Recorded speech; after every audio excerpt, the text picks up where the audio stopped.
welcome to the WRAL Daily Download. I'm Megan Glova.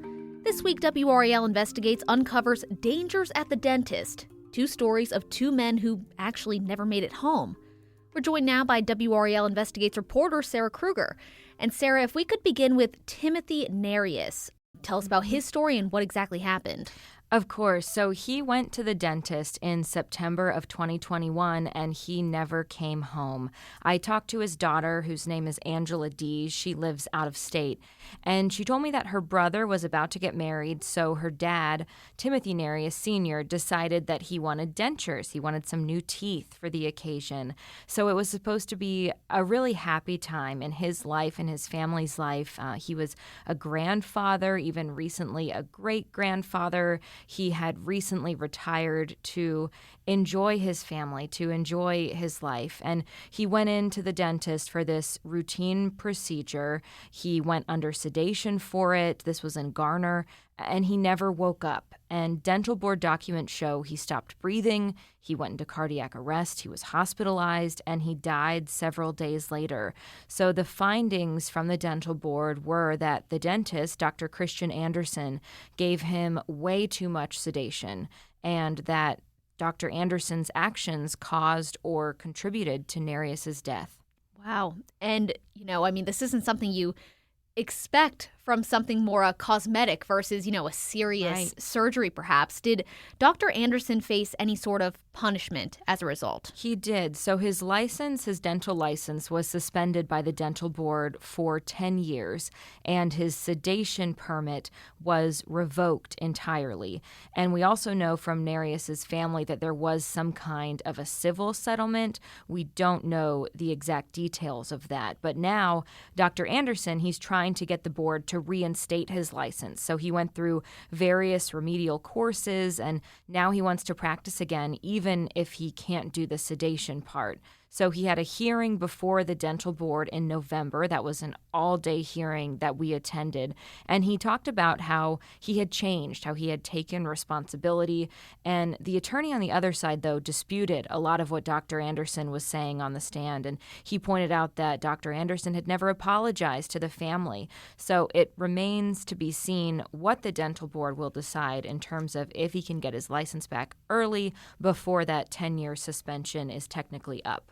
Okay. And do we know what the odds of that happening are at this point? So hard to say. This was my first dental board hearing that I've ever attended. And these types of cases, one of this level of severity before the board, they are rare. So there's not a lot of precedent to look back on and see what happened in other ones. But we should have a decision before too long here, though. I wouldn't be surprised if we had one really any day now. Yeah. And, despite these deaths being pretty rare, in your story you did mention other anesthesia-related deaths in North Carolina. So how many of those did you come across, and are they at all considered common?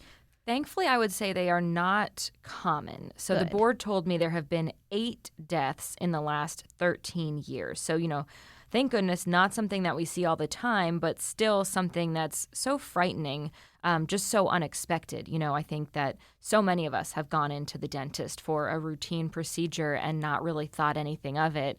And that's the case for these families of these loved ones. One of them I talked to was sitting in the waiting room, just, waiting for her husband to come out, and he never did. And that's just, gosh, my heart hurts for her. And, advocates who want change believe that these are entirely preventable deaths, and that is the frustrating part for them.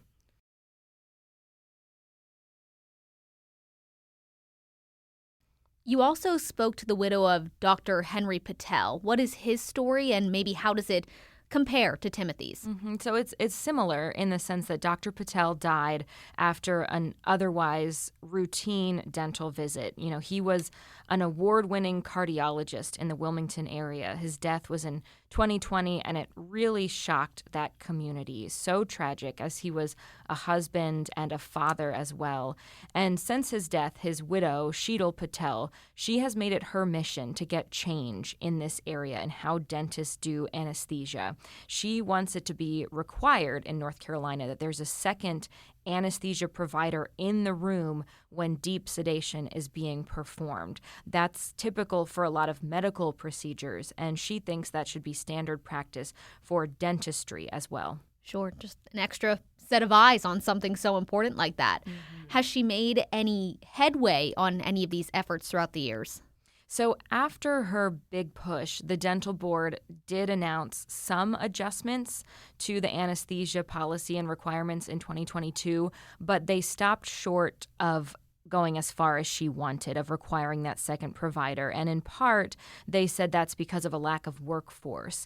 But Sheetal Patel, she is not buying that as the reason. She thinks it's about money and that dental practices are not wanting to have to pay for the additional staff. And another thing, in 2023, a Wilmington state senator, Mike Lee, he sponsored a bill known as Henry's Law, named for Dr. Henry Patel, and it would have strengthened anesthesia requirements for dentists, but it went nowhere. Did we get a chance to speak with any lawmakers more recently about what something like this could look like in the years or even months to come? Yeah, so as of the time that we're recording this podcast, no. I have reached out to State Senate Leader Phil Berger and his office multiple times over the last few days to ask about what additional patient protections, if any, he feels are needed to combat this issue, these 8 deaths in 13 years, and I am still waiting for a response. And just jumping back to both Timothy and Dr. Henry's situations, did they have any, previous medical history that could have impacted their deaths or just how they reacted to anesthesia? Or is this strictly, related to the actions of the doctors that were working on them? Yeah, so yes. In the case specifically of Timothy Nereus, the dental board documents went into that pretty extensively, that he had a history of some medical procedures that would have put him at a heightened risk for issues with anesthesia. And according to the family and those board documents, he had made the dentist aware of those, and just the adequate precautions were not taken. And, again, thankfully, these situations are rare, but did you get any insight on what patients should be looking out for or what questions they should be asking before their own appointments or operations? Yeah, so the families certainly recommend asking a dental provider what their emergency plan is, just in case something goes wrong. Have they thought about that? Have they thought about what they would do? Are they prepared in the office for that worst case scenario? And then beyond that, I would recommend checking the dental board website, because you can see recent actions there taken by the board.